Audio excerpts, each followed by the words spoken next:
Os vossos mandamentos vós nos destes, para serem fielmente observados.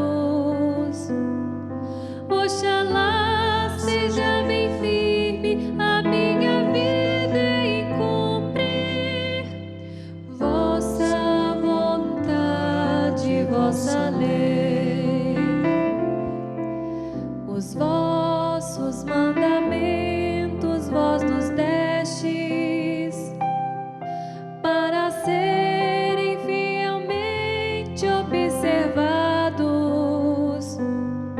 Oxalá seja bem firme a minha vida em cumprir vossa vontade, vossa lei. Nós queremos de fato cumprir fielmente a vontade de Deus, a sua lei, que é boa, justa e eficaz. Por isso nos encontramos nesta hora para ruminar e degustar a profundidade desta lei, que é a sua palavra. Seja muito bem-vindo ao Santuário Basílica Nossa Senhora da Piedade para esse nosso exercício da leitura orante da palavra de Deus. Chegamos ao seu coração graças à generosidade dos membros da família dos devotos, a quem somos muito gratos, e aqui manifestamos também o nosso carinho por nos incentivar em projetos como esse, que faz com que nós aprendamos a manusear e alimentar-nos da palavra, e assim possamos apreender, não no sentido de aprender, porque talvez você que me escuta pela rádio e o padre fala rápido, soe a mesma palavra. Não, nós vamos apreender, isto é, nós vamos roubar, agarrar o sentido mais profundo daquilo que a palavra de Deus nos diz. Hoje conto com a ajuda do Felipe e da Bárbara. Sejam bem-vindos, meninos. Muito obrigada, Padre. Obrigado, Padre. E vamos meditar o Evangelho de São Mateus, capítulo 5, de 17 a 37. Mateus 5, de 17 a 37. Para eles a primeira vez, talvez você que está acompanhando esse programa seja seu primeiro encontro com a leitura orante, não tem problema. Nós vamos passo a passo, meditando juntos, para vermos, e mais do que vermos, colocarmos a mão na massa de como que a gente precisa roubar. A palavra roubar é meio estranha para nós, mas é isso mesmo. Nós precisamos tirar daquilo que está no texto e que é tão valioso, que está escondido, que é o seu sentido. E nós não conseguimos fazer isso sozinho. Não é uma leitura da palavra de Deus, é uma leitura orante da palavra de Deus. Por isso nos coloquemos em oração. Em nome do Pai, e do Filho, e do Espírito Santo. Amém. Amém. O grande intérprete da Sagrada Escritura é o Espírito Santo. O Concílio Vaticano II, numa constituição dogmática chamada Dei Verbo, nos ensina que nós não podemos ler a Sagrada Escritura sem o mesmo Espírito que inspirou aqueles que a escreveram. Por isso, invoquemos o Espírito Santo. Peçamos que Ele venha sobre nós com um fogo vivo do seu amor. Abra o nosso entendimento, destrave os nossos ouvidos e prepare o nosso coração, para que a semente da palavra de Deus frutifique no nosso coração como uma semente lançada em terra boa. Cantemos para invocarmos o Espírito Santo.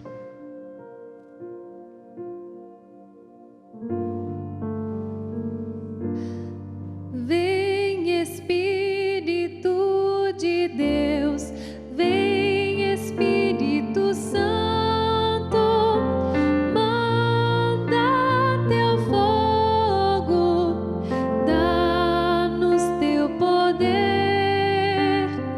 Vem Espírito de Deus, vem Espírito Santo, manda teu fogo, dá-nos teu poder. Vem Espírito Santo.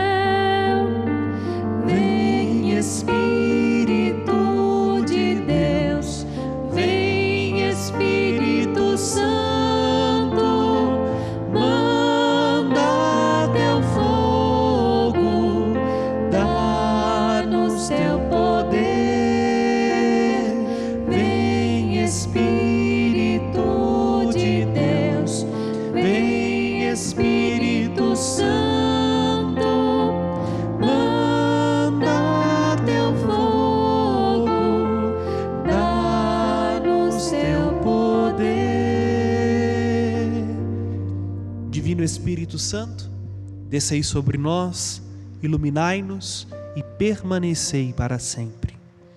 Nossa Senhora da Piedade, rogai por nós. Depois de invocarmos o Espírito Santo, o primeiro passo para a leitura orante é este, a invocação ao Espírito Santo.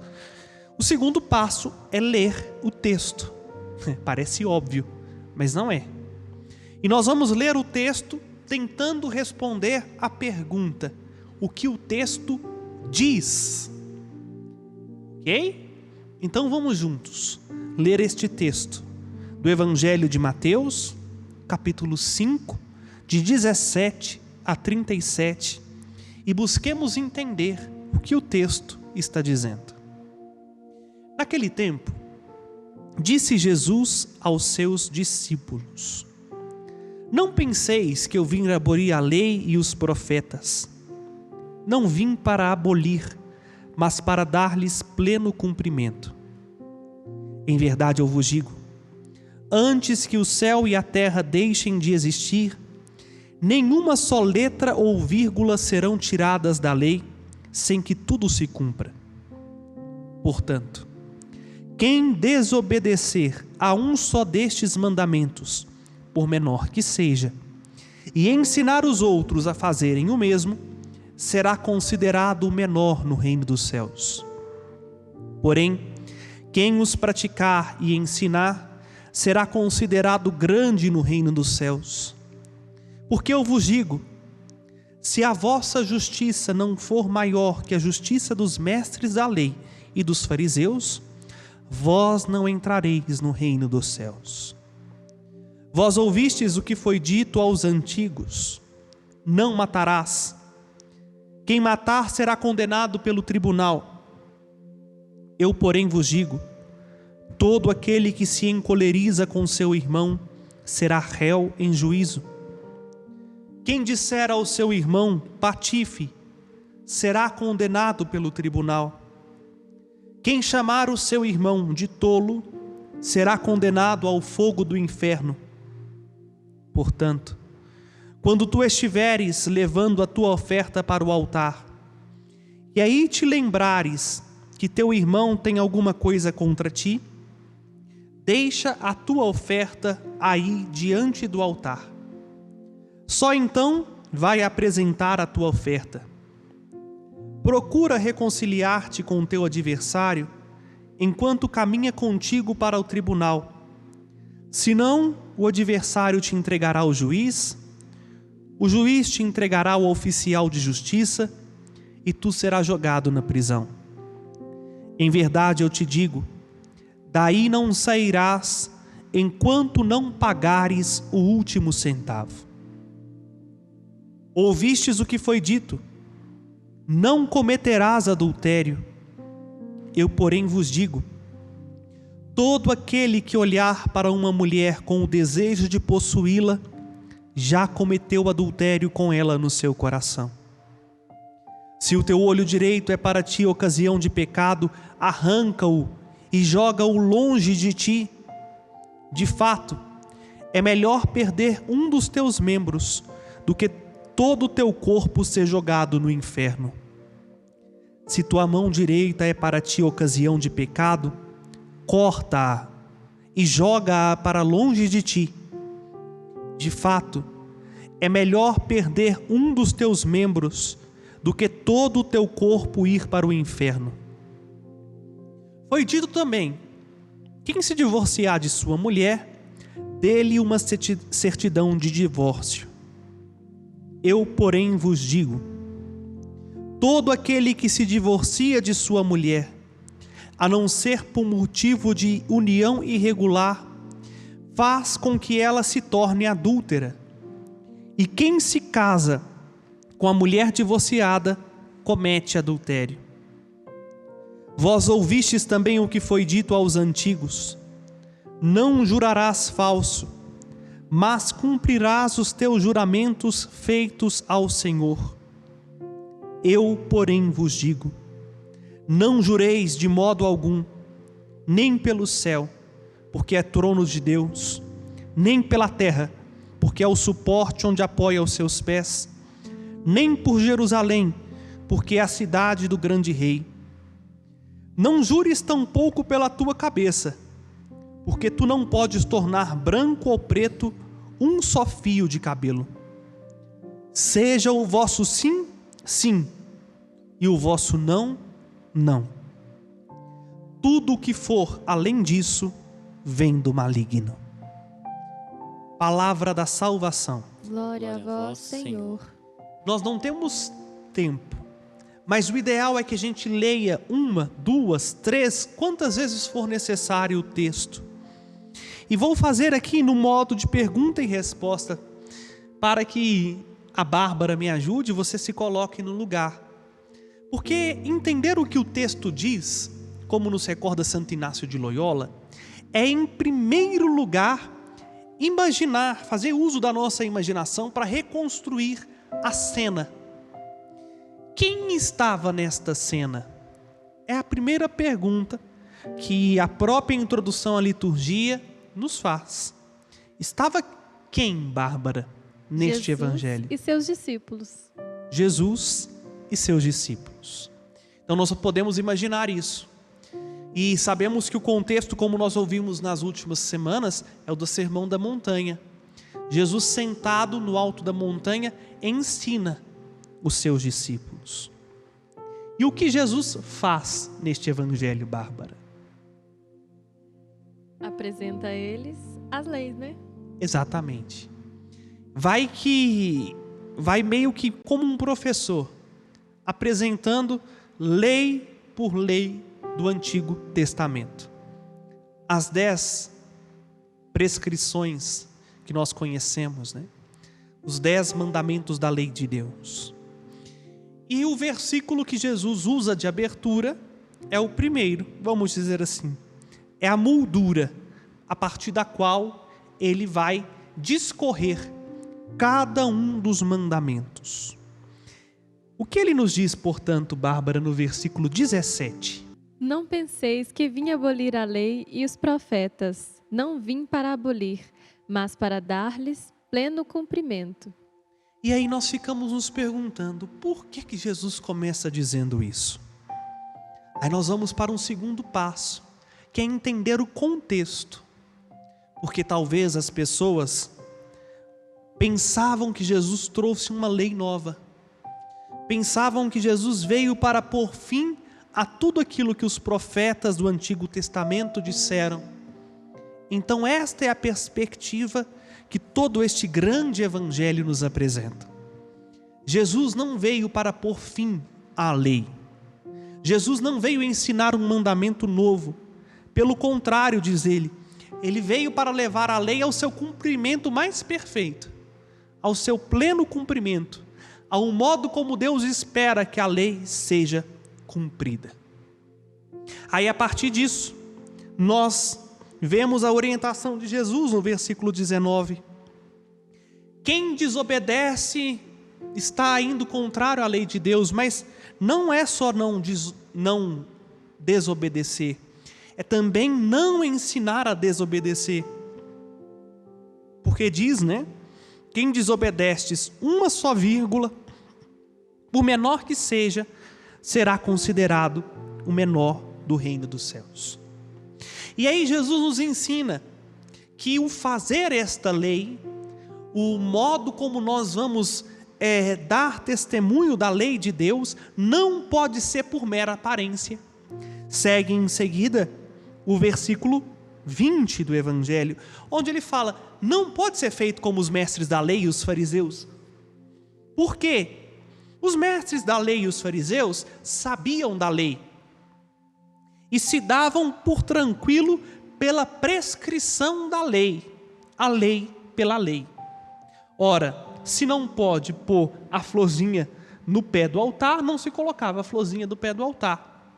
Mas Jesus disse, a nossa justiça, isto é, a nossa santidade, precisa ser maior do que a deles. Porque nós não podemos decorar prescrições. Nós precisamos ter gravado no nosso coração a intenção, o espírito, apesar dessa palavra ser confusa, né? O espírito da lei. O porquê que foi dado a lei. Porque se a gente tiver o espírito da lei, nós não precisamos da lei. Não é verdade? Eu me recordo que quando eu aprendi teclado, no primeiro momento, e se eu estiver errado, o Felipe pode me corrigir, a gente fica no decoreba mesmo. Dó, ré, mi, fá, sol, lá, si, dó e etc. Então aí a gente vai decorando o que precisa ser feito. Mas depois, com o passar do tempo, a gente vai tocando, a gente pega o gatilho da coisa, sabe? Você pega a intenção da coisa ali. E aí você sabe muito bem o porquê que eu não posso ir depois de um dó sustenido para um si menor. Porque não pertence ao mesmo campo harmônico, então vai soar estranho. Não é a lei pela lei, mas tem uma lógica por trás. Jesus nos ensina isso no Evangelho de hoje, que a justiça dele é muito maior do que a lei. Porque se a gente faz a lei pela lei, que mérito nós temos nisso? Nós estamos simplesmente cumprindo o nosso dever. Mas se a lei nos inspira pelo motivo, pela intenção a qual ela foi dada, então nós entendemos o porquê o Senhor nos prescreveu a sua palavra. É por isso que não cabe para o cristão, como Jesus conclui o Evangelho de hoje, uma medida contrária a não ser a do sim e o do não. Tudo que nos divide, tudo que nos coloca mancos, vem do diabo. O diabo é que gosta de dar jeitinho para tudo. O cristão é aquele que sabe fazer o que precisa ser feito e não fazer o que não deve ser feito. O sim sendo sim, o não sendo não. Não por uma lei estéril, porque os fariseus falavam sim com os lábios, mas não falavam sim com o coração.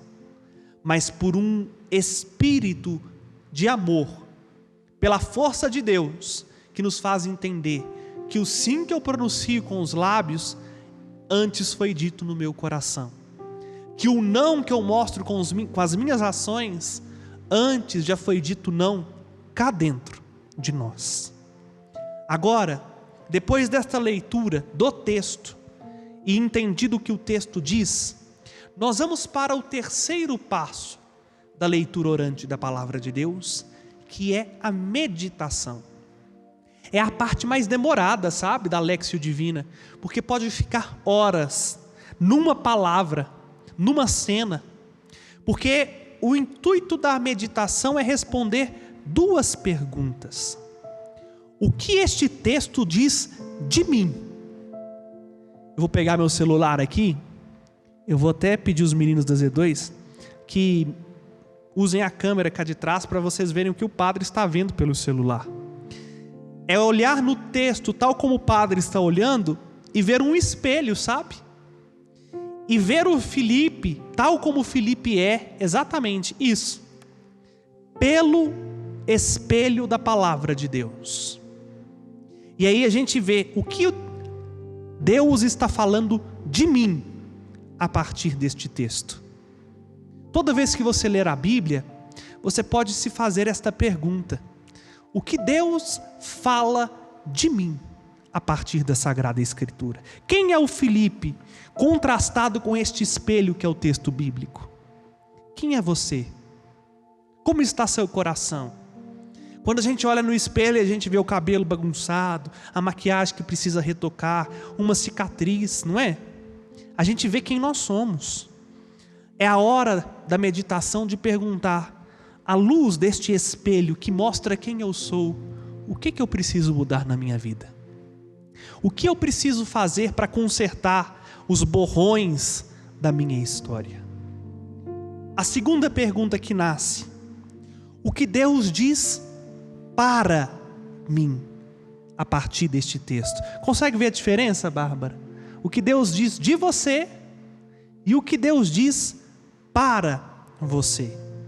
Então, nesse sentido, eu vou perguntar para a Bárbara e para o Felipe: o que Deus diz para vocês a partir deste texto? Qual a parte que mais tocou? Qual versículo mais falou ao coração de vocês? o que Deus diz para vocês.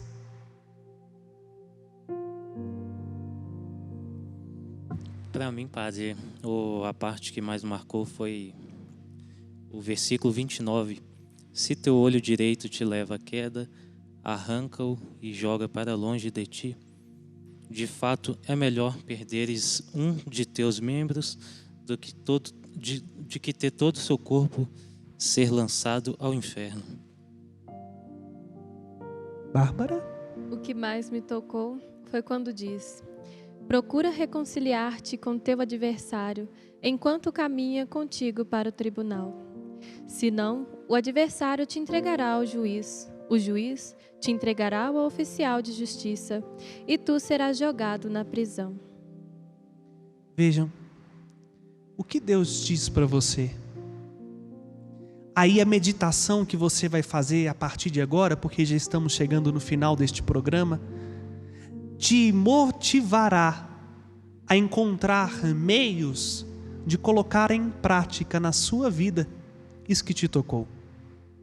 Jesus aqui, ele foi um pedagogo, ele foi mandamento por mandamento. Não jurarás falso, não levantarás falso contra teu irmão, não levantarás falso testemunho, não matarás, não roubarás, não cometerás adultério. E Jesus vai mostrando, a lei diz isso, mas eu porém vos digo.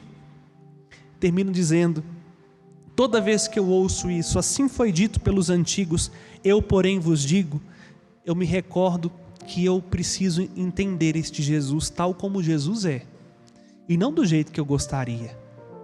Porque a grande tendência nossa é olhar para Jesus e dizer assim, Jesus mudou tudo que veio do passado. Toda a lei do Antigo Testamento não vale nada, Jesus fez nova todas as coisas. Eu porém vos digo, não vim para abolir a lei, mas vim para dar-lhe pleno cumprimento.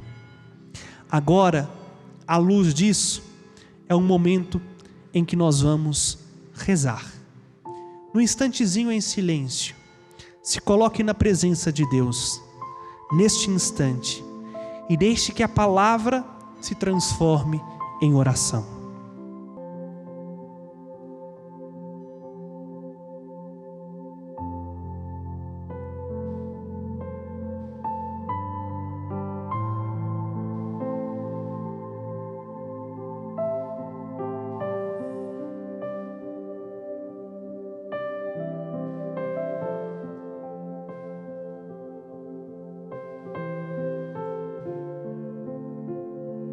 Senhor, nós te agradecemos por nos mostrar a medida com que tu olhas para nós e a medida com a qual nós precisamos olhar para ti. Que o Senhor nos ajude a entender que a tua palavra é vida. Dá-nos o Espírito Santo, medida certa para enxergarmos o mundo, as pessoas e nós mesmos, e ajudai-nos, Senhor, a viver a radicalidade que tu nos pedes. Que o nosso sim verdadeiramente seja um sim que brota do coração, transborda nos lábios e culmina na nossa ação. Que o nosso não seja um não para valer, um não meditado, discernido no coração e transformado em ações concretas.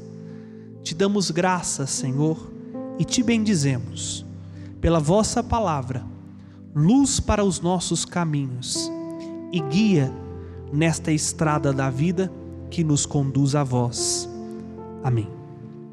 Aí, tal como o padre vai fazer, você pode, no seu caderninho, tomar nota do que Deus te disse, de como Deus te falou, o que você precisa fazer para que esta palavra seja vida na sua vida, que esta palavra encontre espaço no seu coração.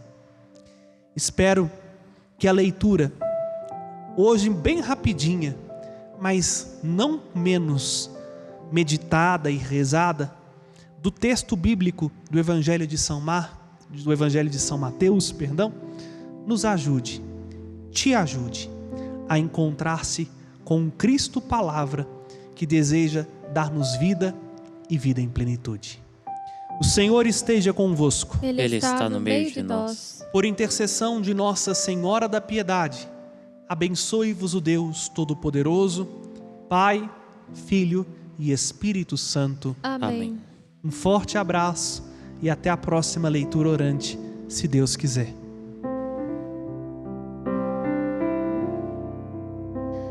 Os vossos mandamentos vós nos deste,